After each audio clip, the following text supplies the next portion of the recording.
महाराज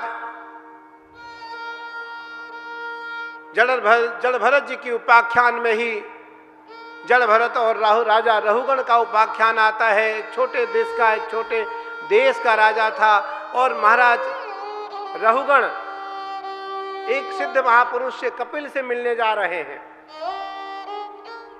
राजा रहुगण और महाराज जड़ भरत का संवाद है।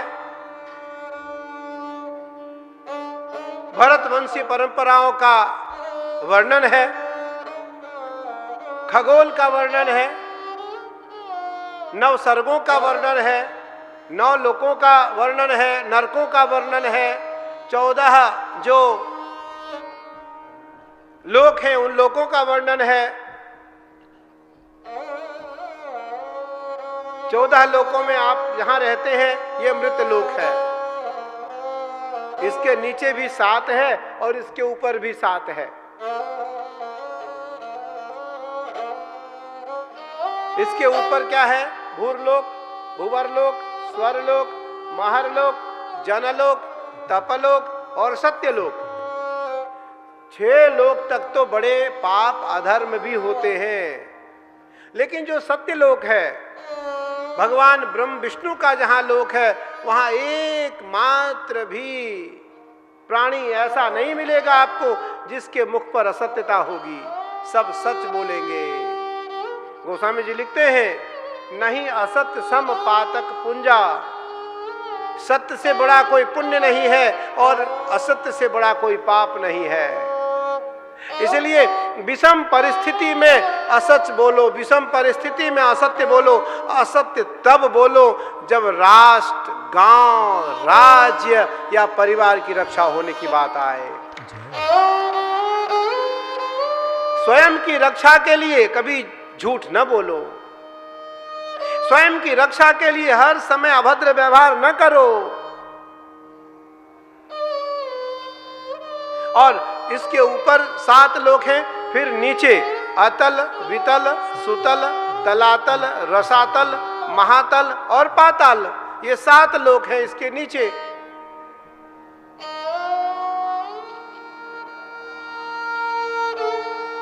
इन 7 लोकों का वर्णन करते हुए सुखदेव जी महाराज भगवान सूर्य का वर्णन करते हैं कि सूर्य ज्ञान के देवता हैं, चंद्रमा मन के देवता हैं।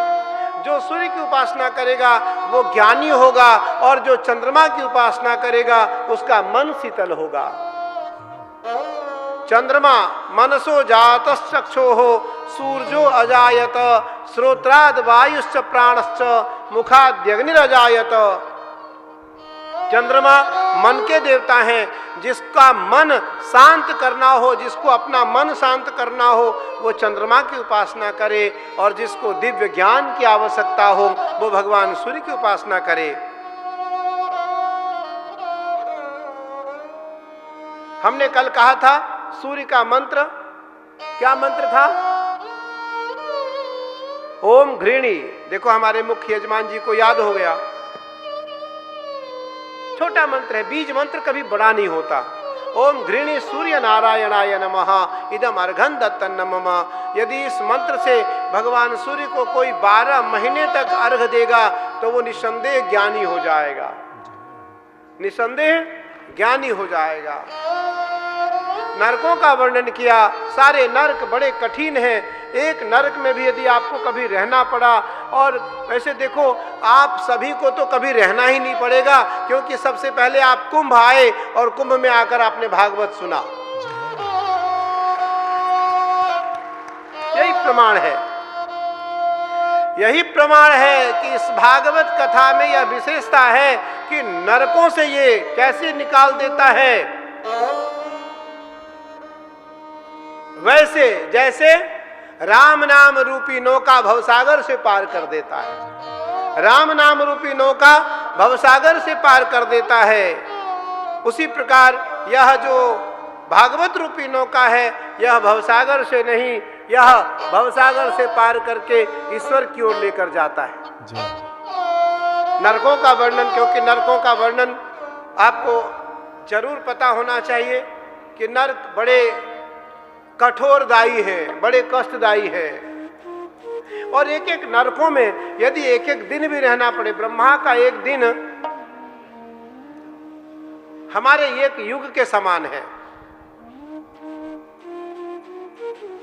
इसलिए जो सारे नरक हैं, उन नरकों में कोई कीड़े वाला नरक है, कोई रक्त वाला है, कोई मवाद वाला है, कोई बिच्छू वाला है, कोई सर्प वाला है, कोई प्रेत वाला नरक है, कोई घाव वाला नरक है, जो इस प्रकार से कोई आग वाला है, कोई अग्नि वाला है।